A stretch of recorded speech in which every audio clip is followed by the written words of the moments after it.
Pessoal, eu queria compartilhar com vocês a palavra de Deus nessa manhã e convidar vocês a abrirem as Bíblias no Salmo 92. Mas antes de nós entrarmos no tema da mensagem propriamente dito, eu queria cantar mais uma música com vocês, se vocês assim permitirem. É um hino, na verdade, que é uma oração. É o hino 480 do nosso hinário. E eu queria que esse hino fosse a sua oração nesse momento. Que realmente nós nessa manhã estivéssemos com a mente aberta e com o coração disposto a entregarmos a nossa vida nas mãos de Deus. Para que o Espírito Santo possa falar à minha mente, à sua mente e ao nosso coração nessa manhã. Vamos cantar então, assim mesmo como estamos, o hino 480 do nosso hinário. Pô, apareceu bastante gente aqui.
Senhor nosso Deus, nos colocamos nas Tuas mãos nessa manhã. Nesse momento, Pai querido, nós vamos abrir a Tua palavra. Que o Teu Santo e bom Espírito possa falar a nossa mente e o nosso coração. Que possa nos aproximar de Ti nessa manhã. E que ao sairmos da Tua casa, possamos ter uma certeza de que aqui tivemos um encontro contigo. Nos abençoa. Aceita, Senhor, a nossa adoração, aceita o nosso louvor e nos abençoa em nome de Jesus. Amém. E agora eles mostraram mesmo que são muito talentosos, né? Eles cantaram com playback, cantaram a capela e cantaram ainda com o piano. Pode tirar um pouquinho, reduzir um pouquinho o volume para mim, por favor? Vamos então abrir a nossa Bíblia no Salmo 92. O Salmo 92 era um salmo litúrgico. Diferente de alguns outros salmos, existiam alguns salmos que eram salmos de peregrinação, que as pessoas cantavam, os adoradores cantavam, quando estavam muitas vezes nas peregrinações para Jerusalém. Então eles iam cantando essas músicas, cantando louvores. Geralmente acontecia isso quando eles iam para a festa da Páscoa, para a festa dos tabernáculos. Esse salmo, ele era um salmo litúrgico. igual as músicas que nós cantamos aqui na igreja pela manhã. E esse salmo litúrgico, ele era cantado no dia de sábado, de forma específica. Existiam duas ofertas, o que era chamado oferta de holocaustos ou sacrifício contínuo, que elas eram feitas uma pela manhã e outra pela tarde. Então um cordeiro ali era imolado, e essa oferta era a oferta de Deus em prol do seu povo.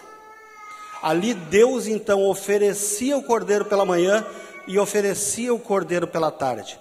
E no sábado eram oferecidos 2 cordeiros pela manhã e 2 cordeiros à tarde. Mostrando o quê? Mostrando que a adoração nesse dia, ela tinha uma conotação diferente, uma conotação especial. Deus então queria evidenciar que esse dia era um dia diferenciado de adoração para o seu povo. E convidava então eles a participarem desse momento pela manhã, né, da oferta ali do sacrifício contínuo. E esse hino era cantado no momento da libação, onde eles derramavam então um vinho amargo sobre o cordeiro, e ali então eles queimavam o cordeiro, faziam o holocausto do cordeiro. Então a tradição judaica coloca dessa forma. Uma coisa interessante, muitos historiadores, estudiosos e comentaristas bíblicos dizem que havia um salmo para cada dia, um salmo para cada dia. E esse salmo me chama a atenção, porque ele é um salmo, nesse hino, ele celebra, se a gente ler, nós vamos ler daqui a pouco, né? Ele celebra a destruição do mal e a vitória e a felicidade dos filhos de Deus. Então, o que o salmista queria marcar naquele momento, em que os adoradores estavam ali, adorando no dia de sábado, é que o mal um dia iria acabar. Que Deus, de forma definitiva, iria intervir, e que o seu povo, de forma clara, seria feliz eternamente. E isso eles cantavam, e eu acho que deveria ser muito lindo, né? Porque aquilo marcava a cada sábado, na mente deles, o plano da salvação. E a primeira pergunta que eu queria fazer para você nessa manhã: por que você vem sábado na igreja? O que te move a estar aqui hoje? O que faz com que eu e você estejamos a cada sábado na casa de Deus? E o salmista, ele começa falando da seguinte forma: que bela coisa ao Eterno é dar graças, cantar um hino para ti, o Deus Altíssimo, anunciar teu amor ao romper de cada dia, cantar tua fiel presença durante toda a noite, acompanhado de saltério e harpa, de todo o naipe de cordas. É uma coisa interessante, me chamou a atenção quando estava lendo esse salmo, é que ele começa falando como era bom estar na casa de Deus no sábado, louvando a Deus. Só que quando ele entra no verso 2, ele amplia esse contexto. E se a gente perceber, ele está falando de todos os dias, de todas as noites. E aí cai uma interrogação. Porque na minha ótica, o sábado é a celebração máxima da nossa comunhão com Deus. E ali, ele amplia um pouquinho mais esse conceito. E o que o salmista está querendo dizer para mim e para você é que o sábado não é um fim em si mesmo. E se a gente for no Salmo 5, eu queria convidar vocês a irem ao Salmo 5 junto comigo. No Salmo 5, que esse é um salmo de Davi, e é um salmo vespertino. O Salmo 5 é um salmo vespertino, e o Salmo 4, que é o que antecede, Salmo 5 é um salmo matutino, e o Salmo 4 é um salmo vespertino.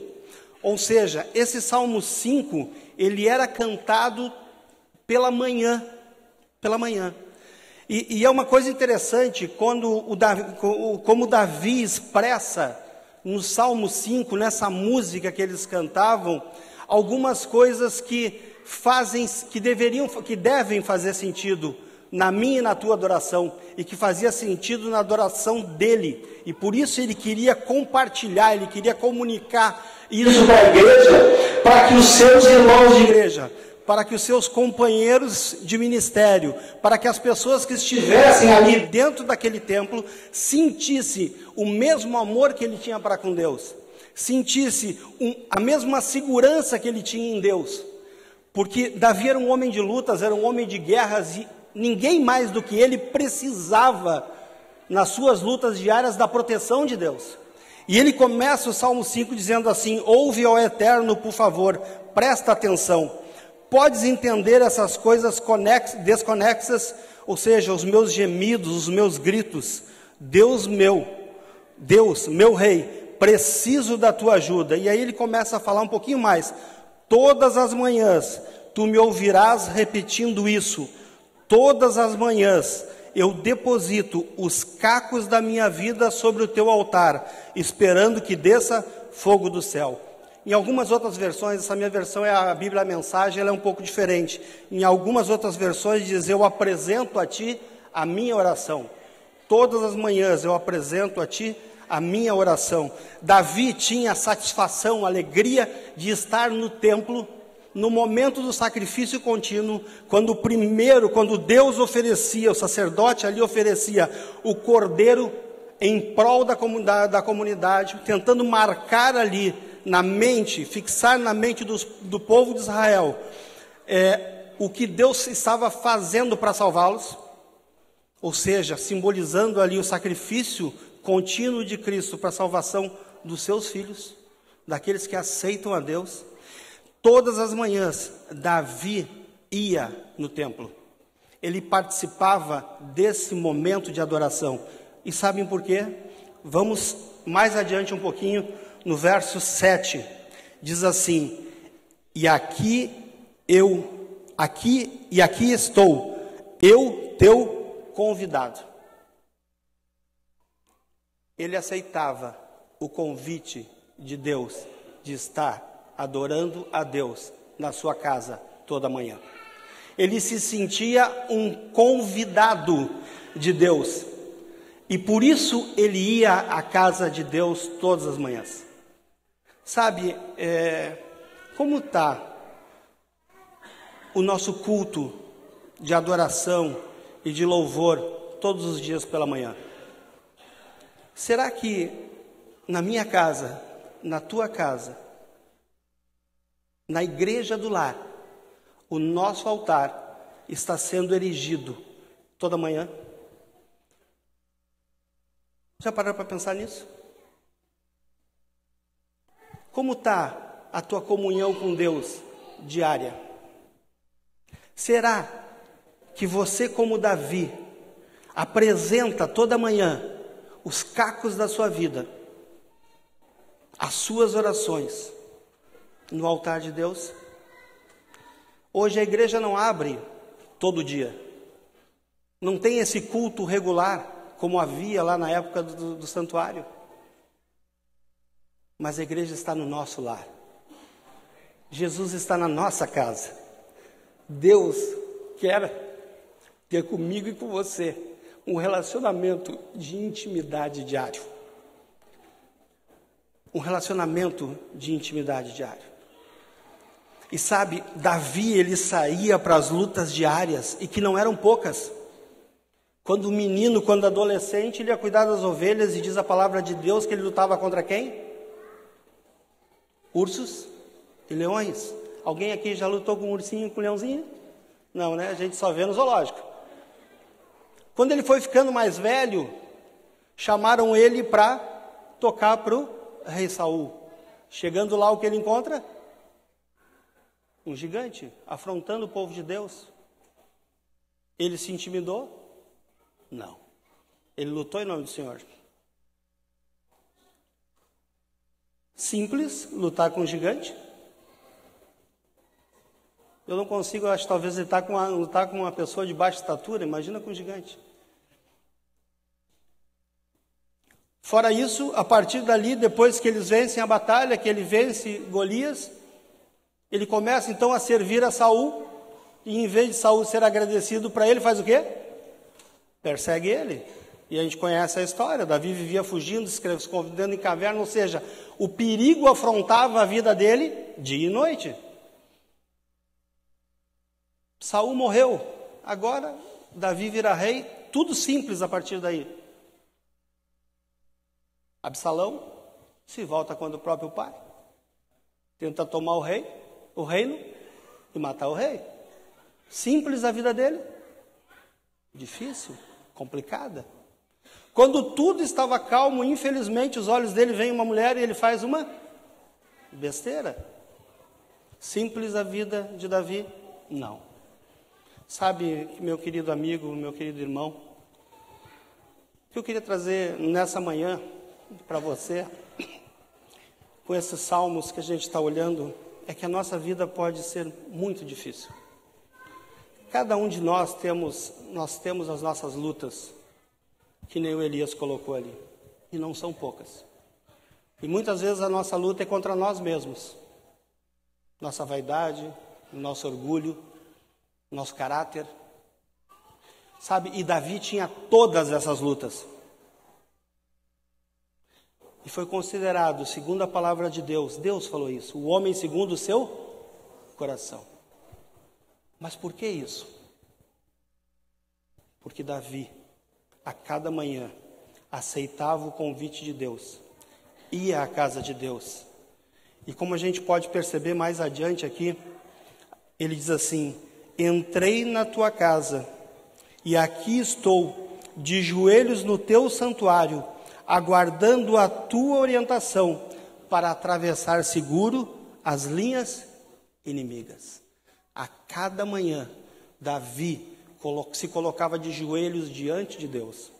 Primeiro, aceitando o presente de Deus, que é a salvação em Cristo Jesus. Primeiro.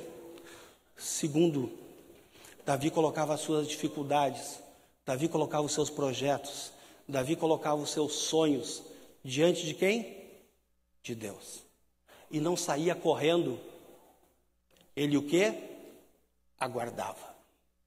Sabe o que isso demonstra para mim? E eu acredito que vocês estão percebendo também, que Davi gastava tempo com Deus. Porque ninguém vai até a casa de Deus, que provavelmente não devia ser muito perto. Fica ali, participa de toda a cerimônia, que não era uma cerimônia curta. Louvava a Deus. Se ajoelhava diante de Deus depois para ter o seu momento individual com Deus. E aguardava a resposta de Deus. Quanto tempo nós estamos investindo no nosso relacionamento com Deus? Sabe por que Davi disse, alegrei-me quando me disseram, vamos à casa do Senhor? Sabe por quê? Porque ali Davi se sentia próximo de Deus. Era uma alegria, era uma satisfação Davi estar próximo de Deus. E hoje eu e você temos a mesma oportunidade que Davi tinha e nós desperdiçamos essa oportunidade. E de forma mais simples, porque nós não precisamos vir à igreja do Iguatemi, por exemplo, em Canoas, estar aqui todos os dias, 5, 6 horas da manhã, para fazer um culto de adoração.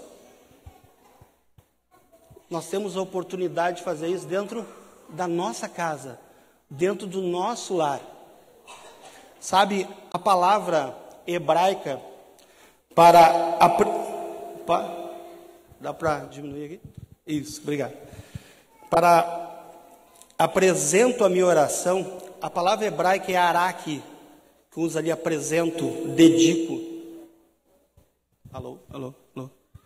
Apresento, dedico, a palavra hebraica é araque. Essa palavra, ela foi usada lá em Gênesis capítulo 22, verso 9, quando Abraão estava levando seu filho Isaque para ser imolado a pedido de Deus no Monte Moriá. E ela é usada exatamente no momento em que Abraão está colocando a lenha do holocausto, organizando a lenha do holocausto em cima do altar. E eu acho que aquele momento foi um momento muito especial para Abraão. Por quê? Porque há pouco tempo antes, o jovem havia perguntado: Sim, pai, aqui está o cutelo, está a lenha, mas e o cordeiro?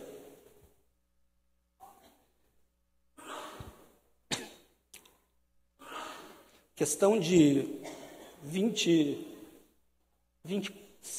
anos atrás, 19 anos atrás,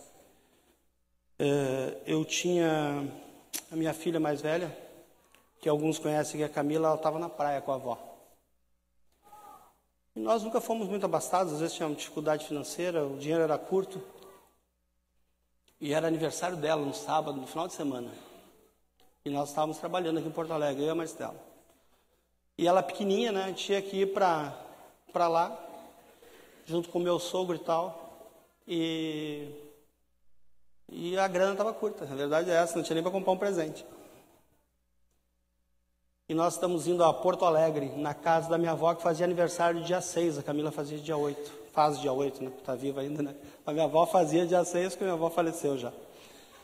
E nós saímos de canoa, não esqueço, me lembro como se fosse hoje, assim, nós estamos no carro do meu sogro, estamos saindo assim, entramos na BR, e a Maristela fez uma pergunta assim que quase me destruiu. A pergunta foi: como nós vamos fazer para ir para a praia? E que presente nós vamos comprar para a Camila? Sem dinheiro. Eu, não tendo o que dizer naquele dia, eu disse para ela: olha, Deus proverá. Me lembrei do texto de Abraão, né? Deus proverá. E eu era uma pessoa, e eu me batizei há 25 anos atrás, quando eu fui num Revive em São Leopoldo. Eu vou tomar um pouquinho d'água aqui, pessoal, que secou a garganta.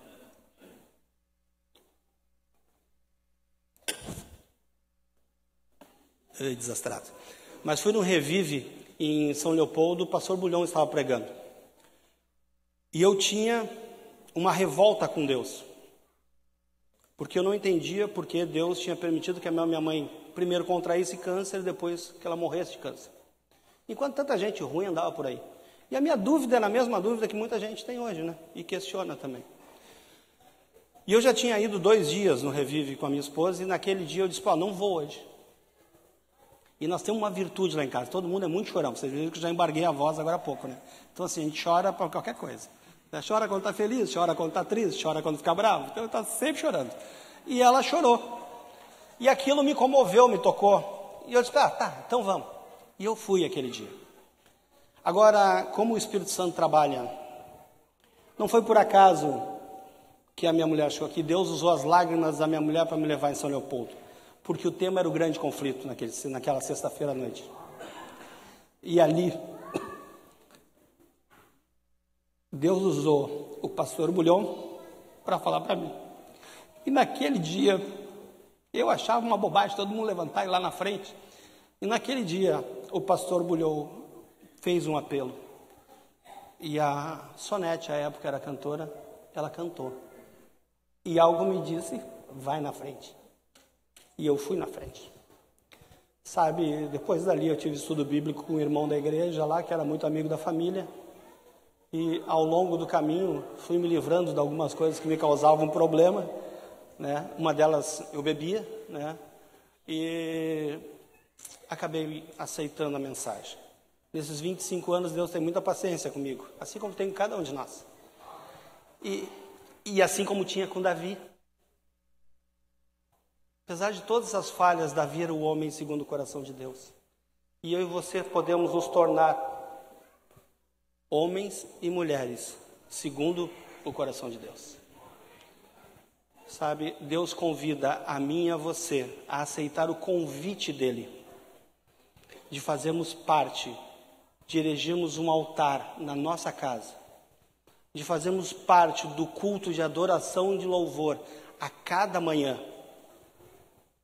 E depois à noite, é uma coisa interessante, né? Davi, ele coloca aqui que ele aguardava a orientação de Deus, porque ele ia pretendia atravessar seguro as linhas inimigas. Quando a gente olha no Salmo 4, que era um salmo vespertino, no final do salmo ele diz assim: Deus meu, Deus me dá além da conta. Ou seja, Deus me dá além daquilo que eu pedi para Ele hoje de manhã. Deus me concedeu mais bênçãos do que deveria, do que eu mereço. É isso que ele está dizendo. E ele continua assim: alegria sem igual num dia comum. Ou seja, ele diz: meu dia foi igual a todos os outros, mas eu estou em casa, eu estou seguro e estou muito feliz porque Deus me concedeu bênçãos. Vocês conseguem perceber? E sabe, muitas vezes nós saímos de casa sem ter uma comunhão adequada com Deus, não percebemos as bênçãos de Deus ao longo de um dia comum, porque nossos dias todos são comuns.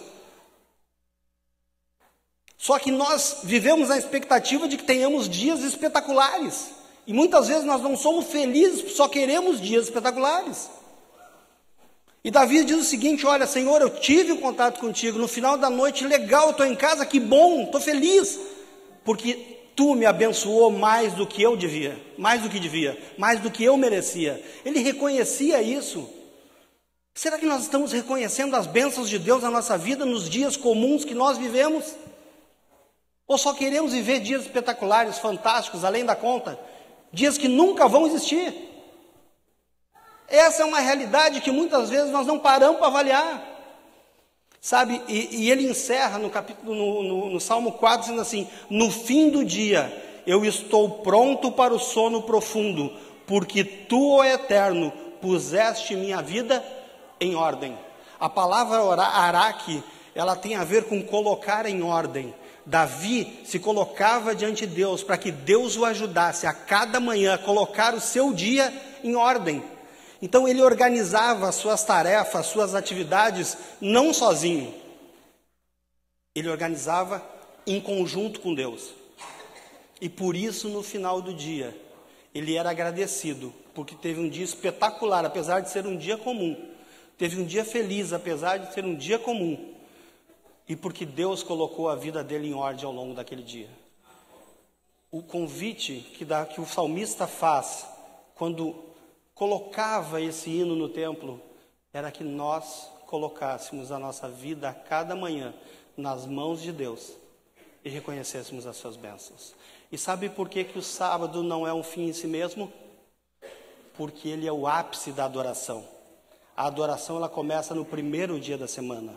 Eu adoro a Deus no domingo, eu adoro na segunda, na terça, na quarta, na quinta, na sexta, e no sábado eu adoro a Deus com os meus irmãos. Eu adoro a Deus na família de Deus. E por isso, Davi e os salmistas, né? O Salmo 92 é um dos 50 salmos da Bíblia que não se sabe quem escreveu. Ontem até mandei uma mensagenzinha para o pastor deles para ver se eu estava certo, né? Porque ele é muito parecido com o Salmo 5, ele tem muitas características do Salmo 92 que estão no Salmo 5, e será que é um Salmo de Davi? Não é um Salmo de Davi? E não, ele é um dos 50 salmos. Davi escreveu 73 dos 150 salmos. Nós temos 50 salmos que não tem autor, que o autor são desconhecidos, e o Salmo 92 é um deles.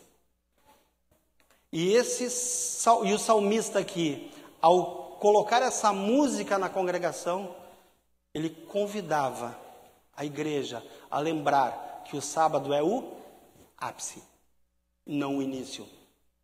Nós temos que ter uma vida diária de comunhão com Deus, inclusive no sábado. E aí tudo fica diferente. E aí a gente consegue entender por que Davi se alegrava cada vez que ele era convidado para vir na casa do Senhor. Porque além de se encontrar com o Senhor, ele se encontrava com o povo do Senhor.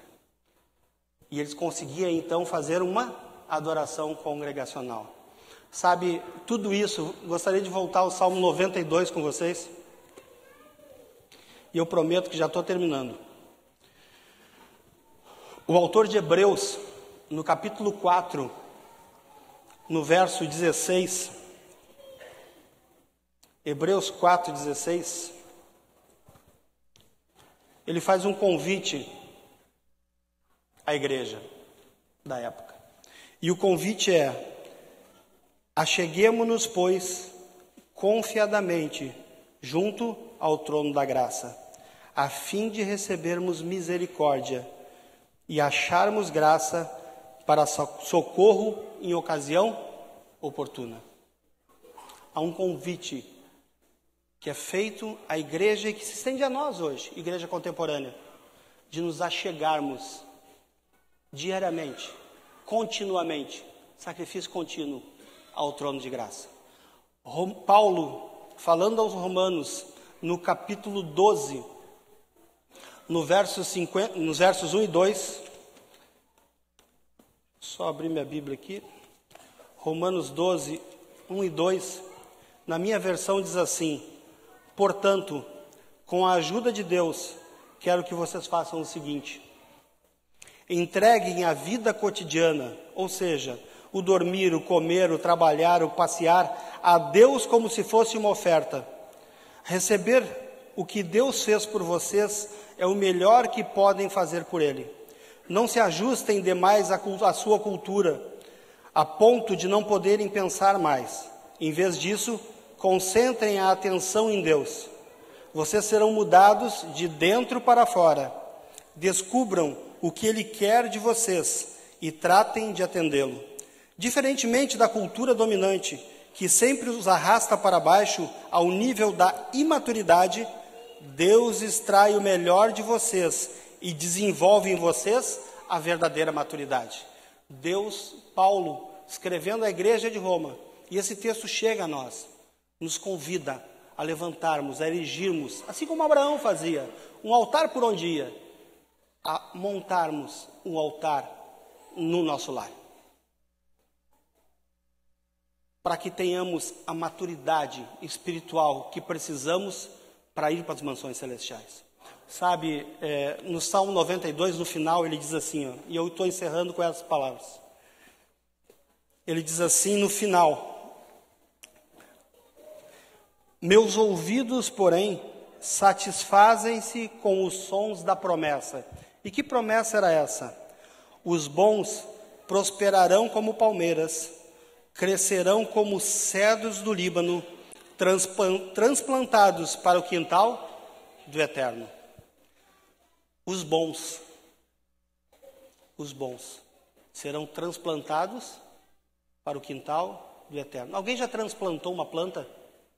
Quantos aqui já transplantaram? Eu não entendo nada de jardinagem. Eu só vou falar da experiência do que eu já vi. Geralmente, quando a gente transplanta uma planta, alguns galhos, algumas folhas secam e morrem. É ou não é? Eu sei porque eu via minha avó, transportava samambaia para cá, transportava samambaia para lá, botava orquídea para um lado. Sempre se perde alguma coisa. Sabe, Deus quer nos transplantar. Nesse período em que Ele está nos transplantando, algumas coisas têm que cair da nossa vida. Tem que secar.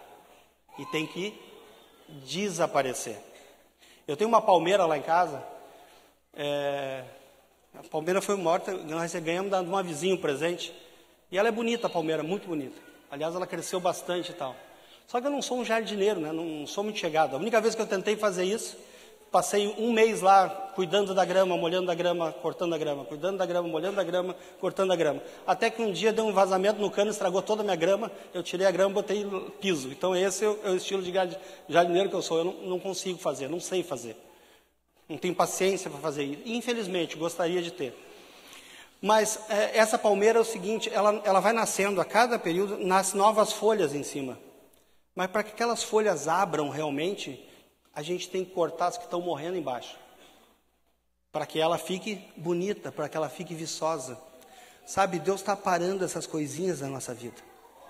Nesse momento em que Ele pega e está nos transplantando, algumas folhas vão morrendo. E tem que morrer. E é isso que nós temos que entender. Nós temos que nos desapegar de algumas coisas, senão nós não vamos ser transplantados para o reino do céu. E por mais que eu e você entendamos que isso é impossível, o nosso Deus é o Deus dos possíveis. Não há impossíveis para Deus. Se algum de nós acha aqui que o seu problema é insolúvel, não é verdade. Não é verdade. Todos nós podemos mudar, porque Deus está trabalhando conosco. A única dificuldade que Deus tem é aplicada por nós mesmos, quando nós não permitimos que Deus trabalhe na nossa vida. Querido meu irmão, meu amigo, pessoas que eu estou aprendendo a amar, porque a gente está 1 ano com vocês, né? Conhece muito pouca gente, é uma igreja muito grande. Eu tenho a vantagem ainda de aqui para daqui do terceiro banco para lá não enxergar nada, então não estou vendo-os, né? Então se resume aqui, porque eu tenho problema de visão para longe e não uso óculos, né? Então, mas nós ao longo desse 1 ano fomos muito bem recebidos por vocês, que nem o irmão e a irmã ali. Mas Deus queria deixar uma mensagem para você. Se tudo aquilo que eu falei, talvez até não faça sentido para você, reflita em 2 coisas. Como está a tua comunhão com Deus no dia a dia? E por que você está vindo na casa de Deus no sábado? Porque a adoração a Deus no sábado é o ápice da adoração a Deus ao longo da semana. Que Deus possa abençoar a mim e a você. A menina vai cantar para nós aqui. É bom que a gente vai ficando velho, todo mundo é menino, né? Então a gente vai chamando todo mundo de menino. Eu não esqueci o nome dela, eu chamo de menina, ela não fica brava comigo. Mas ela vai cantar para nós. E essa música que ela vai cantar justamente fala sobre isso, que não há impossíveis para Deus. Faça dessa música a sua oração. Enquanto ela estiver cantando, não precisa levantar, não precisa fazer nada, feche os teus olhos. Se você ainda não tem uma comunhão com Deus como você deveria ter, fala com Deus. Abre o teu coração para Ele, o momento é esse. Se tu quer reconsagrar a tua vida para Deus, fala com Ele. Se você tem dúvidas, fale com Deus. Permita que Deus atue na sua mente, na sua vida, no seu coração, enquanto ela canta.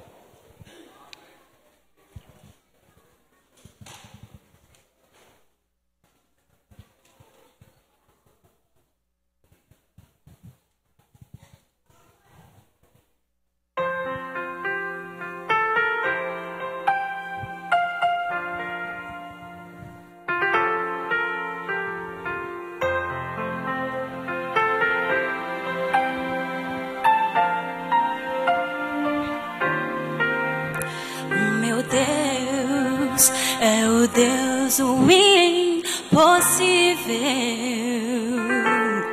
Jeová Jireh, o grande El Shaddai, que abriu o mar vermelho e ao seu povo fez passar, que da rocha água limpa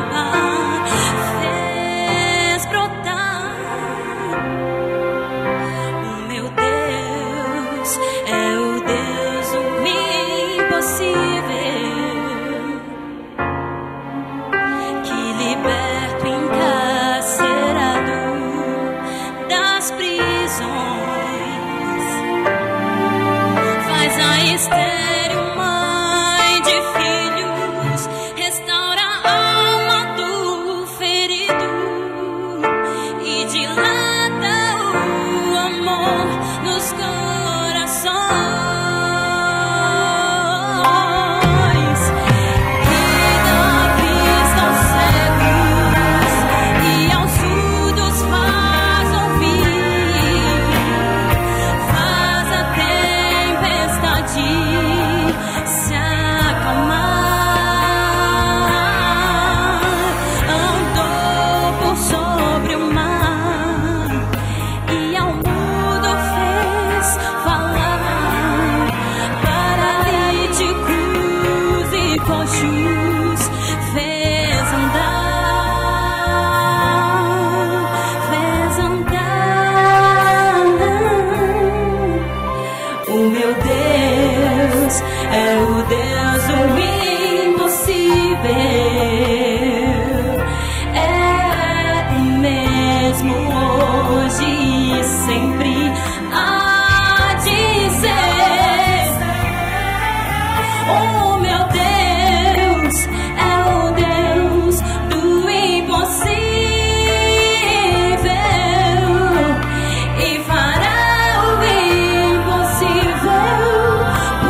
colocar em pé e vamos orar?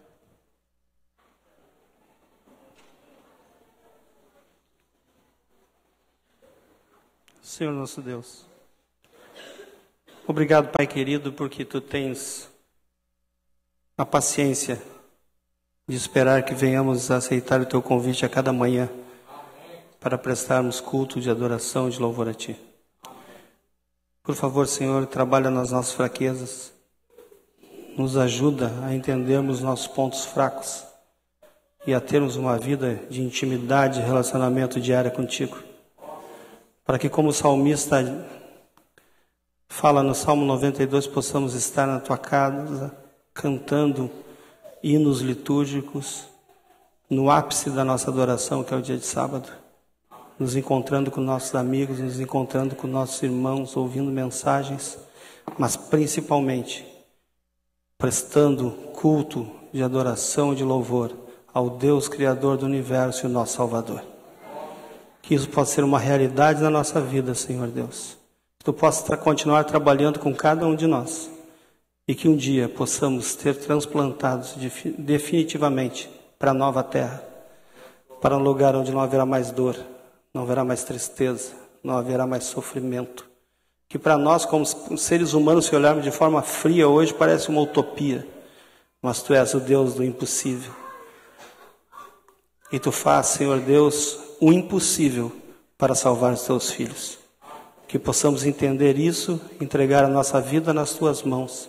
E quando Jesus voltar, possamos ser achados, Senhor Deus, trabalhando para levar essa mensagem de esperança, de salvação para outras pessoas.